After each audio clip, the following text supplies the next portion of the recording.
Hindi cinema में 1950 के दशक से हम बिमल रॉय की उड़ान देख सकते हैं। उन्होंने कई फिल्में बनाई जो अभिनय और रियलिज्म के लिए जानी जाती है। 1963 की बॉलीवुड फिल्म बंदिनी अपने विषयों को व्यक्त करने के लिए कई रूपकों और प्रतीकों का उपयोग करती है। ये कहानी हमें बताती है कि कुछ दफा जिंदगी रेल की पटरी से उतर जाती है और आप अपने को ऐसी हकीकत में पाते हैं कि खुद को आश्चर्य होता है कि ये क्या हो गया। धोखा आपको क्या से क्या बना देता है। बंदिनी में कल्याणी एक गांव की लड़की है जिसे प्यार हो जाता है और इश्क में धोखा मिलता है। उसके पिता एक पोस्टमास्टर हैं। जिंदगी मुश्किल है और इस सब के बीच में उसे प्यार मिलता है और जिंदगी हसीन हो जाती है। कुछ समय के लिए कल्याणी को लगता है जैसे जिंदगी ने मंजिल पा ली। जिस खुशी से जिंदगी खाली थी वो बस अब मिलने ही वाली थी। विकास, जो एक स्वतंत्रता सेनानी है, उससे वादा करके जाता है कि वो उसे लेने आएगा और कभी नहीं लौटता। दिल टूटा तो आवाज भी नहीं हुई। मायूस भी इंसान कब तक रह सकता है। जैसे तैसे वो जिंदगी में आगे बढ़ती है, शहर में जाके काम करती है और देखिए जिंदगी भी कितनी अजीब है। पहला कदम ही उसे विकास तक ले जाता है। वो एक मानसिक रूप से बीमार महिला की देखभाल करती है जो विकास की बीवी निकलती है।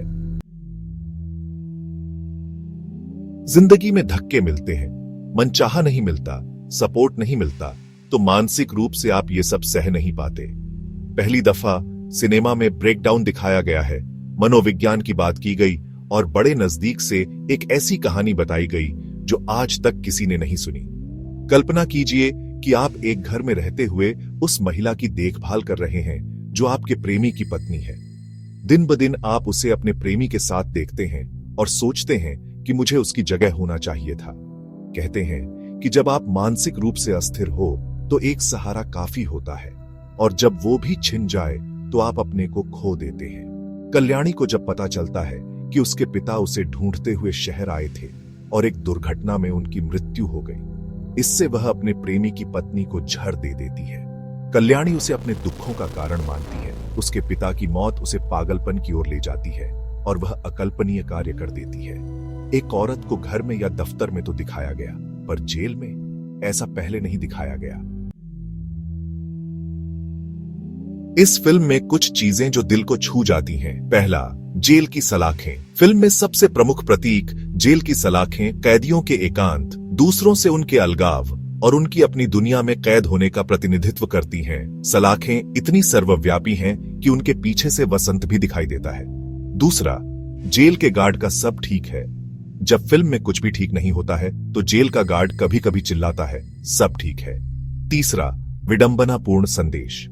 जब कल्याणी जेल से बाहर निकल रही होती है तो जेल का एक अधिकारी उसे एक विडंबनापूर्ण संदेश देता है, अब घर गृहस्थी की जेल में कैद रहोगी, अब तुम घर की जेल में कैद रहोगी।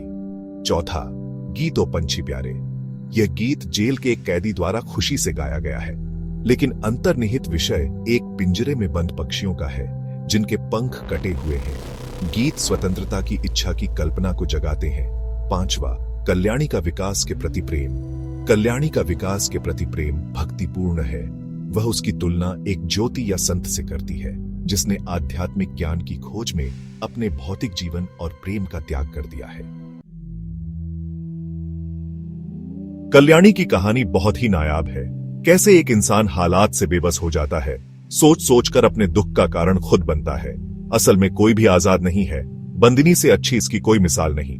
हमारे देश में सब आजाद हैं, पर मानसिक आजादी कम है। बाकी लोग क्या सोचते हैं, इससे हम आजाद नहीं हो पाते। सामने वाले भी चुप नहीं रहते, वो भी अपनी राय रखते हैं और हमारी मनोस्थिति पर चोट कर देते हैं। ऊंच नीच, खूबसूरती, बुद्धिमत्ता, कुछ भी ले लो, लोग जीने नहीं देते।